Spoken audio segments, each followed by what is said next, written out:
Welcome to Disha classes. Disha classes में आपका स्वागत है। हरियाणा पब्लिक सर्विस कमीशन के असिस्टेंट प्रोफेसर की जो वैकेंसीज है उसका जो नोटिफिकेशन संभावित है उसी का हम आज ज्योग्राफी सब्जेक्ट की बात करेंगे, उसके सिलेबस की बात करेंगे। बेसिकली क्या है कि सिलेबस जो है वो बड़ा बोरिंग सा सेक्शन होता है, इसको कंटिन्यूस बच्चे पढ़ नहीं पाते, अवॉइड करने की कोशिश करते हैं कि ठीक है हमें पता है क्या आएगा। ऐसा नहीं होना चाहिए। सिलेबस अगर आपको किसी एग्जाम का अच्छे से पता है तो आप उस एग्जाम में सबसे अच्छे से परफॉर्मेंस कर सकते हो। दूसरी यह महत्वपूर्ण बात यह है कि जब हम हरियाणा पब्लिक सर्विस कमीशन की साइट पे जाते हैं तो हम देखेंगे सिलेबस सेक्शन में जाने पर उन्होंने कॉलेज लेक्चरर का सिलेबस हटा दिया है, तो जिससे एक संभावना बन रही है कि हो सकता है सिलेबस में बदलाव किया जाए। यहाँ असिस्टेंट लेबर कमिश्नर का है, साइंटिस्ट बी का है, हरियाणा सिविल सर्विस का है, डेंटल सर्जन का है, असिस्टेंट डायरेक्टर का है, डिप्टी जनरल मैनेजर का है, डिस्ट्रिक्ट इंफॉर्मेशन ऑफिसर का है, post of assistant town planner का है, वर्क मैनेजर का है। लेकिन कॉलेज लेक्चरर की जो बात करें हम, असिस्टेंट प्रोफेसर की, वो हटा दिए। तो हो सकता है कोई बदलाव हो, लेकिन जब तक इस तरह कोई नोटिफिकेशन नहीं आता तब तक हम पुराने सिलेबस को ऑथेंटिक मानेंगे। जैसे ही कोई नोटिफिकेशन आएगा हम आपको बता देंगे, इसलिए आप इस चैनल को सब्सक्राइब कर लें ताकि आने वाले नोटिफिकेशन आपको सबसे पहले पता चल सके। बेसिकली 100 नंबर का पेपर होता है जिसके 50 मार्क्स माने जाते हैं। 50 ये परसेंटाइल में है, तो परसेंटाइल का आप जानते हो, उसके लिए मैंने एक अलग से वीडियो बना रखा है। अभी जो हाईएस्ट स्कोर प्राप्त करेगा वो 50 में से 50 है, बाकी उसके प्रोपोर्शनल में कम होते जाएंगे। या 100 के 100 सवाल सही नहीं करने होते। इन 100 को 10 यूनिट में डिवाइड किया गया है, तो 10 यूनिट मतलब हर यूनिट से 10 नंबर का काम दिया गया है, ताकि ये 10 सवाल दिए गए हैं 5 नंबर के। सबसे पहले हम बात करते हैं जियोमॉर्फोलॉजी। पहले तो मैं यूनिट का बेसिक नाम आपको बता दूं, आप ज्योग्राफी सब्जेक्ट से जुड़े हुए हैं तो इसे जानते होंगे। Geomorphology, climatology, oceanography and biogeography, history of geographical thought. पांचवी यूनिट है population geography and settlement geography. छठी यूनिट है economic geography, agricultural geography, industrial geography और geography of transport and trade. सातवीं यूनिट है political geography, social geography and cultural geography. आठवीं unit है regional planning की। नौवीं यूनिट ये जियोग्राफी ऑफ इंडिया की। और 10वीं यूनिट कार्टोग्राफी और स्टैटिस्टिकल मेथड की है। तो इन 10 यूनिट में हर यूनिट से आपको 10 सवाल देखने को मिलेंगे और कुल 100 सवाल मिलेंगे। अगले वीडियो में हम 2019 में जो पेपर आया था उसको सॉल्व कराएंगे। तो अगर आप ज्योग्राफी सब्जेक्ट से तैयारी कर रहे हैं तो आप इस चैनल को सब्सक्राइब कर लें, आगामी आने वाली वीडियो आपके लिए बहुत लाभदायक होने वाली है। यूनिट 1 में जो जियोमॉर्फोलॉजी है उसमें हम सबसे पहले देखेंगे फंडामेंटल कंसेप्ट, आधारभूत जो कंसेप्ट है। Factors controlling land for development, मतलब भूआकृति का निर्माण जो करते हैं, लैंडफॉर्म डेवलपमेंट करते हैं, उसके बेसिक फैक्टर्स कौन से हैं।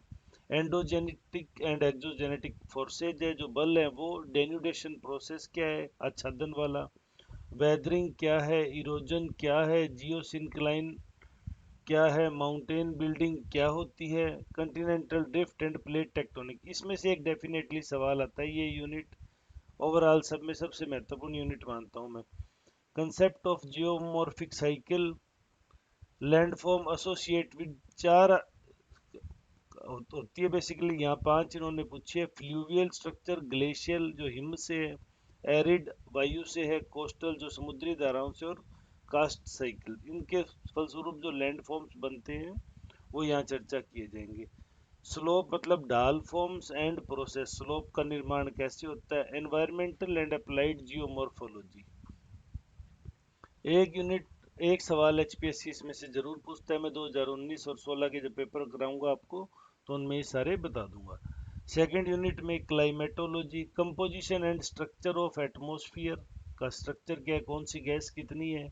इंसोलेशन सूर्य ताप क्या है, heat budget of the earth क्या है, distribution of temperature, atmospheric pressure and general circulation of winds, monsoon और jet stream, stability and instability of atmosphere जो स्थायित्व कौन कौन से कारक हैं उसके, वायु मास क्या है, फ्रंट्स क्या होते हैं, टेम्परेचर एंड ट्रॉपिकल साइक्लोन कैसे बनते हैं, उनके टाइप क्या है, distribution of precipitation, classification of world climate reason, किस किसने दिया, कोपेन वाला और थोंथवेट का, और हाइड्रोलॉजिकल साइकिल और साथ में ग्लोबल वार्मिंग।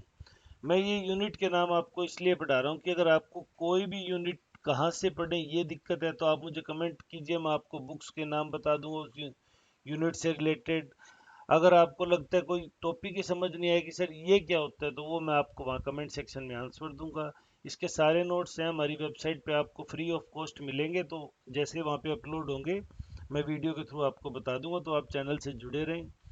थर्ड यूनिट को दो भागों में डिवाइड किया, 5 सवाल तो आएंगे ओशियनोग्राफी के और 5 आएंगे बायोजियोग्राफी के। ओशियनोग्राफी में origin of ocean basis, bottom relief of 3 Asian पूछे हैं, Indian ocean, Atlantic ocean and Pacific ocean. Ocean deposits क्या है, कोरल रीफ क्या है, temperature and salinity of ocean क्या है, डेंसिटी ऑफ सी वाटर क्या आती है, उसके कारक क्या क्या है, टाइड्स एंड ओशियन करंट जो ज्वार भाटा आते हैं और समुद्री धाराएं गर्म और ठंडी उन पे, सी लेवल चेंजेस जो आजकल टेम्पररी इशू बना हुआ है, बहुत महत्वपूर्ण इशू बना हुआ है, द्वीपीय देशों के डूबने का खतरा है, ये उसमें आ जाता है। बायोजियोग्राफी की बात करें तो यहाँ physical factor influencing world distribution of plant and animal, वही जो स्नो लाइन क्या है, कहाँ कहाँ किस तरह की वनस्पति और जानवर मिलते हैं वो सारा। Forms and functions of ecosystem या इकोसिस्टम का पूरा पढ़ना है। फॉरेस्ट किसे कहते हैं, grassland, marine and mountain ecosystem, biodiversity and it's depletion through natural and man induce causes, तो जो जो प्रकृति कर रही है या आदमी जो बायोडाइवर्सिटी को लॉस पहुंचा रहे हैं वो सब बताने हैं हमें। Conservation and management of ecosystem क्या होगा, environmental hazards and problem of pollution. ये टॉपिक देखने में बड़े आसान लगते हैं लेकिन इनमें दो चीजें हैं, ओजोन डिप्लीशन एक टॉपिक और है, मैं फिर इसके बारे में आपको बताऊं विस्तार से। ये टॉपिक देखने में आपको जरूर आसान लगेंगे लेकिन इन टॉपिक के साथ सबसे बड़ी दिक्कत क्या है कि इनका कुछ हिस्सा करंट से जुड़ा हुआ होता है, चाहे कोई सम्मेलन हो या कोई नई थ्योरी या इनकी परसेंटेज को लेके कोई नया साइंटिफिक रिसर्च पेपर हो। एक ये ट्रेडिशनल में भी अपना उतना इम्पोर्टेंट रखते हैं क्योंकि जब से इन टॉपिकों की चर्चा हुई है ये 20-30 साल हो गए, तो हमें लगभग लगभग इनकी बातें करनी पड़ती है। तो आप दोनों रेफरेंस में पढ़ाएंगे तो छोटी छोटी यूनिट वाइज नोट्स मिलेंगे आपको हमारी वेबसाइट पे, आपको वहाँ पढ़ने हैं उनको तो आप आराम से पढ़ सकते हैं। हिस्ट्री ऑफ ज्योग्राफिक थॉट क्या है, general character of geographical knowledge during the ancient and medieval period. Thoughts के अंदर एंशियंट मिडाइवल पूछेंगे। फाउंडेशन ऑफ मॉडर्न ज्योग्राफी आपको बताना है। कंट्रीब्यूशन किस किस का बताना है, जर्मन स्कूल का, फ्रेंच का, ब्रिटिश का एंड अमेरिकन स्कूल का। Conceptual and methodological development during the 20th century, 20वीं शताब्दी के जो कंसेप्चुअल और मेथडोलॉजिकल डेवलपमेंट हुए। आप टॉपिक को समझिए, टॉपिक के अकॉर्डिंग आप तैयारी कीजिए, नोट्स बनाएं तो इनके अकॉर्डिंग बनाएं। चेंजिंग पैराडाइम्स हैं, man and environment, determinism and possibilism, area differentiation, इनके सब यूनिटों के तकरीबन तकरीबन 100 इंपॉर्टेंट सवाल हम आपको कराएंगे, तो आप चैनल से जरूर जुड़ जाएं। And spatial organisation, quantitative revolution, impact of positivism, humanism, radicalism and behaviouralism, ये ज्योग्राफी में चारों जो थॉट हैं उनके इम्पैक्ट क्या क्या पड़े वो आपको बताना है। तो ये आधा 40% सिलेबस हो गया। अब हम 5वीं यूनिट है, ये फिर से दो टुकड़ों में है, 5 सवाल आएंगे आपको पॉपुलेशन ज्योग्राफी से, 5 आएंगे सेटलमेंट से।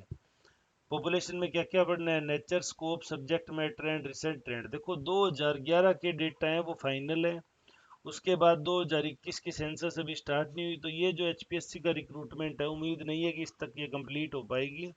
लेकिन कुछ जो आंकड़े हैं जो हमारे हेल्थ डिपार्टमेंट या नेशनल सैंपल सर्वे एनएसएसओ द्वारा जारी किए जाते हैं 2018 के, 2020 के, हमें वो डाटा भी थोड़े देखने चाहिए। पैटर्न ऑफ बर्थ डिस्ट्रीब्यूशन, दुनिया में आबादी कैसे फैली हुई है, growth and density of population क्या है, पॉलिसी इशू क्या है, क्या क्या दिक्कत आ रही है, patterns and process of migration, जो प्रवासी है उनका क्या पैटर्न है, किसको फॉलो करते हैं वो, डेमोग्राफिक ट्रांजिशन क्या है, पॉपुलेशन रिसोर्सेज रीजन्स क्या हैं, तो ये सारी चीज़ें हमें आपको यहाँ पढ़ाएंगे। सेटलमेंट ज्योग्राफी की बात करें, वह side, situation, type, size, spacing and internal morphology of rural and urban settlement, क्या क्या उनकी साइट क्या है, सिचुएशन क्या है, टाइप्स क्या है, साइज क्या है, स्पेसिंग क्या है और इंटरनल मॉर्फोलॉजी क्या है। Ecological process of urban growth, तो अर्बन ग्रोथ हुई है उसकी इकोलॉजी क्या रही, कैसे कैसे कॉलोनियाँ डेवलप हुई या सिस्टम डेवलप हुआ, कैसे वहाँ बेसिक इंफ्रास्ट्रक्चर हुआ, वो सारी चीज़ें पढ़ेंगे हम। अर्बन फ्रिंज क्या होता है, सिटी रीजन क्या होता है, सेटलमेंट सिस्टम क्या होता है, प्राइमेट सिटी का जो कंसेप्ट है वो, rank size rule, settlement hierarchy क्या है, क्रिस्टॉलर की थ्योरी आ जाएगा, लॉस की थ्योरी आ जाएगी, ऑगस्ट लॉस की, ऑफ मार्केट सेंटर। तो क्रिस्टोलर की तो है सेंट्रल प्लेस थ्योरी, और अगस्त लॉस की है थ्योरी ऑफ मार्केट सेंटर। कई बार तो इनका सीधा सवाल ही पूछ लिया जाता है। ये हमने आधा सिलेबस डिस्कस कर लिया। तो आप देख रहे होंगे ये किस हद तक आपको बोरिंग लगता है वीडियो। आप अगर बीच में छोड़ते हैं तो आपको नुकसान है। आप कोशिश कीजिए इसे आप पूरा अच्छे से समझ सकें। यूनिट छठी में को 4 हिस्सों में बांटा है, यानी 2.5 सवाल, 2.5 सवाल, 2.5। तो सर 2.5 कैसे होंगे, तो किसी से 2 आ जाएंगे, किसी से 3। इकोनॉमिक ज्योग्राफी में location of economic activities and spatial organisation of economics. फिर क्लासिफिकेशन ऑफ इकोनॉमिक सेक्टर है ना, प्राइमरी सेकेंडरी टर्शरी, ये सारे क्वार्टनरी, ये सारे आ जाएंगे। नेचुरल रिसोर्सेज में रिन्यूएबल और नॉन रिन्यूएबल आ जाएंगे। कंजर्वेशन ऑफ रिसोर्सेज क्यों जरूरी है, इसके लिए क्या क्या थ्योरीज दी गई है, वो आ जाएंगी। एग्रीकल्चर की बात करेंगे तो हम concept and technique of delimitation of agriculture region, तो एग्रीकल्चर का डिसाइड कैसे करें भी कौन कौन सा रीजन है। Measurement of agriculture productivity and efficiency, ये भी हमें देखना है। क्रॉप कम्बिनेशन एंड डाइवर्सिफिकेशन, तो क्रॉप कम्बिनेशन आप समझ गए, अलग अलग तरह की मिश्रित जो कृषि हो जाएगी, उसमें साथ में पशुपालन भी है। डाइवर्सिफिकेशन, कहाँ कहाँ नई नई स्पीशीज को ट्राई किया जा रहा है और कामयाब हो रही है, हायर प्रोडक्टिव बन रही है। वॉन थ्योरियन का कृषि व्यवस्थिति मॉडल हम पढ़ते ही हैं। एग्रीकल्चर सिस्टम ऑफ वर्ल्ड भी हम इसमें देखेंगे। इंडस्ट्रियल ज्योग्राफी में बच्चों हम क्या देखेंगे, क्लासिफिकेशन ऑफ इंडस्ट्रीज, वेबर और लॉस की जो थ्योरी थी वो देखेंगे। Resources based and footloose industries, ये फुट लूज इंडस्ट्रीज सबसे महत्वपूर्ण है, इसमें से जरूर सवाल आता है, तो इसको हम एक वीडियो के थ्रू आपको समझाएंगे।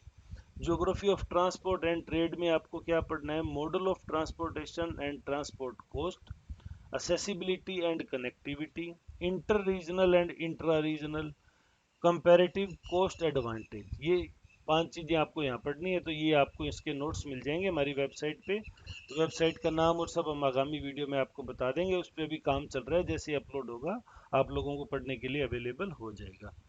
पॉलिटिकल ज्योग्राफी की बात करें, definition and scope of political geography, Jio politics, global strategic view, heartland rimland theory जो दोनों हम पढ़ते हैं। कंसेप्ट ऑफ नेशन, देश का क्या सिद्धांत है, राज्य का क्या सिद्धांत है, और नेशन स्टेट की थ्योरी क्या है। बाउंड्रीज और फ्रंटियर में अंतर क्या क्या होता है दोनों में। पॉलिटिक्स ऑफ वर्ल्ड रिसोर्सेज, इसमें हम पढ़ेंगे ज्योग्राफी एंड फेडरलिज्म भी हम इसमें, संघवाद को भी हम पढ़ेंगे। सोशल ज्योग्राफी, ये 33% है, तो ये यूं मानो इसमें से 4 सवाल आते हैं, इन दोनों में से 3-3 सवाल आते हैं लगभग। सोशल ज्योग्राफी में आप nature and scope of social geography, social structure and social process क्या है, element of social geography, ethnicity, tribe, dialect, language, caste, religion, इन सब के ऊपर जो चैप्टर हैं वो एक एक चैप्टर दिए हुए हैं बुक में, आप वहाँ से पढ़ेंगे। कंसेप्ट ऑफ सोशल वेलबींग, तो ये आज के कंटेम्प्रेरी वर्ल्ड में ये बड़ी महत्वपूर्ण बात है, तो इससे जरूर सवाल पूछा जाता है। कल्चरल ज्योग्राफी की बात करें हम, nature and scope of cultural geography, environment and culture, concept of culture area and cultural region. फिर थ्योरीज ऑफ ट्राइबल ग्रुप्स भी आएगा। Dwelling places as cultural expression, तो वो उन सारे प्लेसेज को पढ़ना है जो कल्चरल एक्सप्रेशन में लाभदायक रहे हैं, तो ये कल्चरल ज्योग्राफी में हम पढ़ेंगे। अब 3 यूनिट बची है, यूनिट 8 है जो रीजनल प्लानिंग की है, जो आज सरकार के लिए सबसे बड़ा मुद्दा बना हुआ है। Regional concept of geography, its application of planning, concept of planning region, regional hierarchy, type of region क्या क्या है, मेथड ऑफ रीजनल डिलिनिएशन, मतलब उनका सीमांकन करें, उनको डिलिनिएट करें तो क्या क्या रहेगा उसके लिए methods. Conceptual and theoretical framework of regional planning, इसमें पढ़ेंगे हम। रीजनल प्लानिंग इंडिया में पढ़ेंगे। कंसेप्ट ऑफ डेवलपमेंट कैसे होता है, इंडिकेटर डेवलपमेंट के क्या है, और रीजनल इम्बैलेंस किस किस जगह हुए और उनके क्या क्या प्रभाव पड़े। तो ये मुद्दा बहुत संवेदनशील होता है, मुख्य परीक्षा में और यूपीएससी में भी ये बहुत पूछा जाता है। ज्योग्राफी ऑफ इंडिया में हम फिजियोग्राफिक डिवीजन पढ़ेंगे, भारत के क्लाइमेट पढ़ेंगे, रीजनल वेरिएशन पढ़ेंगे, vegetation type and vegetation region पढ़ेंगे, वनस्पति के जो टाइप्स हैं और उसके रीजन्स हैं, मेजर सॉइल टाइप जो 6 टाइप की है वो, उसके अलावा एडिशनल भी पढ़ेंगे। कोस्टल एंड मेराइन रिसोर्स पढ़ेंगे, वाटर रिसोर्स क्या है वो पढ़ेंगे, irrigation, agriculture, agro climatic region, mineral and power resources क्या है भारत के, major industries and industrial region भारत के कौन कौन से हैं, population distribution and growth. Basically जो 7 यूनिट है वो सब इंडिया के रेफरेंस में आ गई है। सेटलमेंट पैटर्न भारत क्या फॉलो करता है, regional disparities in social and economic development क्या क्या आ रही है किस किस क्षेत्र में। तो ये सारे यूनिट है, थोड़ी सी लंबी यूनिट है लेकिन सवाल इसी से फिर भी 10 आएंगे। तो आप 10 सवालों के लिए इस यूनिट 9 को भी पढ़ेंगे। अब यूनिट 10 आते हैं जो नॉन ज्योग्राफिक बैकग्राउंड के बच्चों के लिए ज़्यादा दिक्कत करते हैं, जिनके पास ग्रेजुएशन में सब्जेक्ट नहीं था, फिर भी देखते हैं। तो कार्टोग्राफी और स्टेटिस्टिकल मेथड आते हैं। कार्टोग्राफी में हम क्या पढ़ेंगे, map as a tool in geographical studies, तो नक्शा क्या क्या कर सकता है, टाइप ऑफ मैप क्या है, techniques for the study of spatial pattern, जो स्थैतिक पैटर्न है उसको किसका वितरण का वो पढ़ेंगे हम यहाँ। Single purpose and composite maps, तो सिंगल पर्पज जो एक उपयोग के लिए मैप बनाए जाएं, या कंपोजिट मैप जो कई उपयोग आ जाते हैं, choropleth, isopleth and chorochromatic map. Pie diagram भी यहाँ देखे जाएंगे। Mapping of location, specific data, accessibility and flow map भी इसमें पढ़े जाएंगे। अगर आपको किसी भी टॉपिक में दिक्कत आ रही है कि ये किस बुक से पढ़ें, तो आप हमें कमेंट सेक्शन में पूछ सकते हैं, हम आपको वहाँ जरूर बताएंगे। फिर रिमोट सेंसिंग जो आज के कह दो कलयुग का सबसे बड़ी खोज है। Remote sensing and computer application in mapping, digital mapping, geographic information system GIS बोलते हैं, और थीमेटिक मैप्स, ये सारे हम यूनिट 10 में पढ़ेंगे। स्टैटिक सांख्यिकी में हम क्या क्या चीज पढ़ेंगे बच्चों, तो data source and type of data, तो प्राथमिक द्वितीयक तृतीयक सोर्स होते हैं, primary secondary tertiary source of data, वो पढ़ेंगे। स्टैटिकल डायग्राम पढ़ेंगे, स्टडी ऑफ फ्रीक्वेंसी डिस्ट्रीब्यूशन आवर्ती वाला पढ़ेंगे, एंड क्यूमुलेटिव फ्रीक्वेंसी है वो भी हम पढ़ेंगे। Measures of central tendency, selection of class interval for mapping, measure of dispersion and consent, ये दोनों साथ में आएंगे, डिस्पर्शन एंड कंसंट्रेशन, ये दोनों एक साथ में पढ़ना है। इनके फॉर्मूले बेसिकली सेम होते हैं, आप इनको जनरली करते भी आए होंगे जहाँ भी आपने स्टैटिक्स के चैप्टर किए हैं। स्टैंडर्ड डेविएशन भी हम यहाँ पढ़ेंगे, लोरेंज कर्व भी पढ़ेंगे, method of measuring association among different attributes, कौन से सिंपल एंड मल्टीपल कोरिलेशन पढ़ेंगे, और रिग्रेशन, जैसे कोरिलेशन रिग्रेशन साथ आता है वैसे डिस्पर्शन एंड कंसंट्रेशन भी साथ आता है। फिर measurement of spatial pattern of distribution देखना है हमें, एनएनए वो बोलते हैं जिसको, नियरेस्ट नेबर एनालिसिस, वो हम यहाँ देखेंगे। स्केलिंग टेक्निक्स देखेंगे, रैंक स्कोर देखेंगे, वेटेज स्कोर देखेंगे, sampling techniques for geographical analysis देखेंगे। तो इस तरह हम 10 यूनिट में 100 सवाल देखेंगे, और उन 100 सवालों को फिर हम आगे यूनिट वाइज डिवाइड करते जाएंगे। तो अगर आप ज्योग्राफी की तैयारी करना चाहते हैं इस सिलेबस के अकॉर्डिंग, कोई भी एग्जाम हो आपका, तो आप हमारे चैनल को लाइक और सब्सक्राइब कर लें, ताकि जैसे ही वीडियो अपलोड हो आपको इसके बारे में जानकारी प्राप्त हो जाए। वीडियो को अंत तक देखने के लिए धन्यवाद।